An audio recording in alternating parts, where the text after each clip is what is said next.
Everyone, I hope you're all doing really well. I wasn't planning on coming on here and talking about this topic per se, but I feel almost compelled to. And I have found it to be a very distressing and upsetting and almost triggering week this week online, like on our social media pages and news feeds, and also I have found it to be a very kind of news heavy week, and I'm not entirely sure what I'm going to title this video, but in my Women to Women series we do chat about lots of different topics, and I feel like we somehow can't shy away from this topic because it's been so relevant this week. So what are we going to talk about today? Those of you who are in the UK will know that the news recently has been fairly dominated by the disappearance and then subsequent finding of her body, unfortunately, of a young woman in London called Sarah Everard.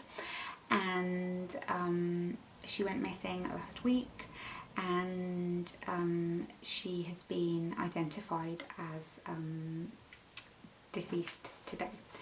And I was trying to think about what it is about this case in particular that I found to be so triggering and so upsetting, and I think it has been things like the thing that everyone just keeps saying of it could have been any of us. I've walked home from work so many times, not a long walk, but alone, and done the thing of, you know, making sure your keys are in your hand, making sure you phone somebody while you're walking.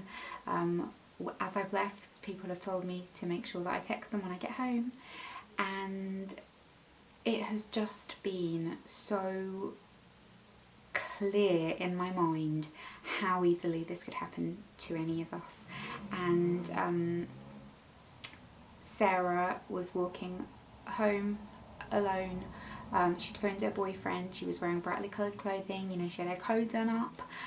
This wasn't one of those instances where people can victim blame like people can do, which is very, very horrible, where it's, you know, some intoxicated woman in a scantily clad outfit in the dark alley. This was not one of those instances. This was a woman that just got plucked out of thin air and vanished by a police officer, by somebody who you are supposed to trust to keep you safe. That's what makes it so much worse.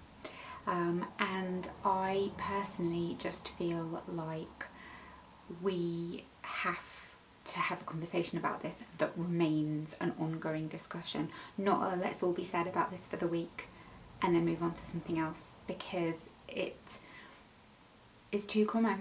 And I have a daughter, and I don't want my daughter to grow up in a world where this is just what happens, where you have to keep safe, and even if you do all of the stuff and try and keep safe, that's not the problem. The problem is not for you to try and keep safe, is it? Because if that were the case, this wouldn't have happened. The problem is these men, and there was that whole thing on Twitter of people saying not all men, and you're right, not all men, but almost always men. And where do you go from there? What needs to happen? It's such a complex issue that, you know, we're predominantly at a physical disadvantage. It's just so complex. They were speaking on a programme I was watching this morning about, was it to do with like porn culture, that kind of, you know, there were men that still had these mindset. And obviously this is a very extreme case. This is a man who obviously was, you know, looking for an opportunity, and something was very, very, very wrong with him. But I could think, just without even trying, off the top of my head, of 3 incidences when I had been followed, and one of them was so alarming to a point where a security guard in a shopping centre had to like get involved and tell the guy to step back because he just wouldn't take no for an answer, and he was following me, and it was in broad daylight. It was absolutely insane. And it just terrifies me to think that my daughter one day will encounter things like this, and something has to change. And I don't even know where it begins. And you just look at this and you think, this bright young woman who was in her early 30s, her family now have to bury her. and they're never going to be the same again, and their lives are never going to be the same again. And she's gone. Just like that. It's just blows your mind. And the kind of newsfeed stuff that I've been seeing at the start, some of it was, well, why was she walking around alone? Why are we still talking about that? Why are we asking that? Because she has the right to walk home. Why don't we talk about the fact that why was some guy sat there waiting for an opportunity for that to happen? What led him to that? And where do you go from there? Why don't we talk about the fact that why are there people online saying how, the difference is, men wouldn't say no if somebody tried to assault them.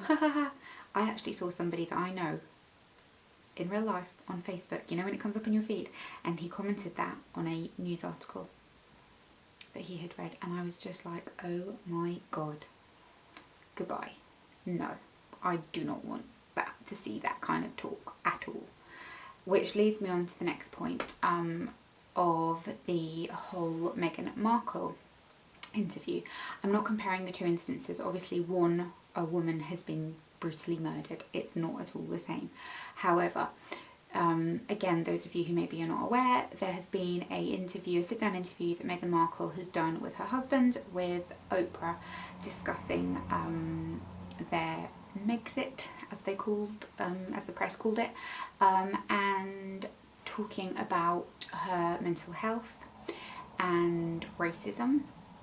And it's a whole thing. I'm sure everybody's watched it if you haven't.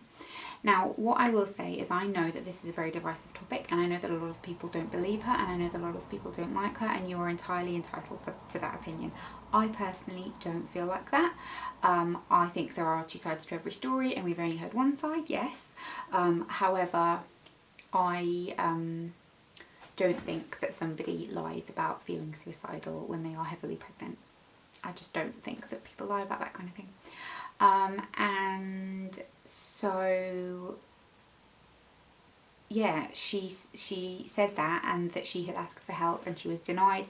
And I think as well, a lot of the things, kind of like when people say like within the royal family and things, people maybe are not necessarily realising that the fingers are not necessarily being blamed at like members of the royal family that you and I know. It's kind of the firm and the advisors and the whole background thing. It's probably more to do with that, I'm guessing. I don't know. I'm not an aficionado on this at all. But she was denied help when she asked for it, and I found that upsetting in itself, because I've spoken about this on here before, but I have had a hard time since kind of having my baby almost a year ago, and being in lockdown and COVID and all of that kind of thing, and I've really struggled to a point where I decided that I needed to have some counselling, and I'm doing it at the moment, and I felt it was really necessary for my mental health, and I just couldn't help but think, well, what would have happened if I was denied that? I would just continue to be so miserable that what, in the end, you'd feel suicidal? It just didn't sit right with me. The racism claims as well, again, I know a lot of people said that they didn't believe those. Again, I don't think that's something people lie about. And while maybe it wasn't meant in that way, you can understand how it would have been taken in that way, and the context is there. So that's kind of where I stand on that. However, what I think has been absolutely disgusting and appalling all week has been the constant bashing online, to a point where, like, there were days where I just had to take a break from kind of going on like Facebook and stuff, because preliminarily it was Facebook and Twitter, to be honest. Instagram people tend to be a bit nicer. But the things that people were saying were just mocking her, saying that they don't believe her, and I just struggle to understand, how can you not believe someone saying that they felt a certain way when they were feeling really low? You cannot believe some of the claims, you cannot believe that things panned out a certain way, you cannot believe stuff, but I don't understand how you can tell somebody, no, you didn't feel like that, you're lying. How do you know how they felt? How are you ever going to prove that that's a lie as well? And somebody said, oh, because the night in question where she talked about when it got really bad, where she felt like she couldn't be alone, was when they went to an event and there were photos of them and she was wearing this beautiful dress and she was made up and she was like all glamorous. And someone said, well, clearly she was lying because you wouldn't look like that if you were feeling suicidal. And it was just like, who said that depression has one face? Do you know what like that looks like? It can look in all kinds of ways. Think back to women who on the outside to us looked like they had the perfect life and were happy. Off the top of my head, I can think of women like Marilyn Monroe and Britney Spears who we thought had a perfect life, and turns out it wasn't, and that they were deeply, deeply unhappy and deeply, deeply struggling with things, with their own demons and with mental health issues and all kinds of things. And the press did not leave them alone. And they picked and picked and picked and picked. And people were sort of saying, well, you know, just don't read it. Okay, easier said than done, but fine. But how would you feel knowing that constantly articles getting written about you, talking about everything to do with how awful you are and things that are not true, and just all of this kind of constant harassment that had been going on, which I do believe because I've seen it in the papers playing out since we've known about her in context of the royal family. And it must have been absolutely debilitating. And I just felt like online, all of a sudden, my Facebook feed was flooded with people mocking her and belittling her and sort of trying to make out like she was saying something that was just completely untrue. And I'm like, how can you say that that's not how somebody felt? There was the whole Piers Morgan thing, which Piers Morgan obviously is a controversial character in himself. And I don't super mind him usually. I don't tend to see very much of what he does. I kind of find him a bit much. But I can kind of respect his go-at-it journalism, like in context of like with politicians and COVID and stuff. I mean, people don't really get a word in edgeways, but I can respect that he does a good job of that kind of thing. But the whole Meghan Markle situation, he just seemed like he was just possessed or something. It was just constant picking and picking and picking and picking at every little thing. And then he was doing these like mimicky boohoo things, and it was just hard to watch. To the point where like I didn't watch after a few days after that. Well, he quit the next day, didn't he, anyway? But it has just kind of really weighed heavily on me this week. The way women in the media are treated in all kinds of different scenarios. You know, I watched the Britney Spears documentary, and in that, you know, that weighed on me for days afterwards because I was a massive Britney Spears fan. It was my generation kind of thing. I wanted to be like Britney Spears. I mean, I couldn't sing or dance, but that didn't matter. And I remember the papers being like that.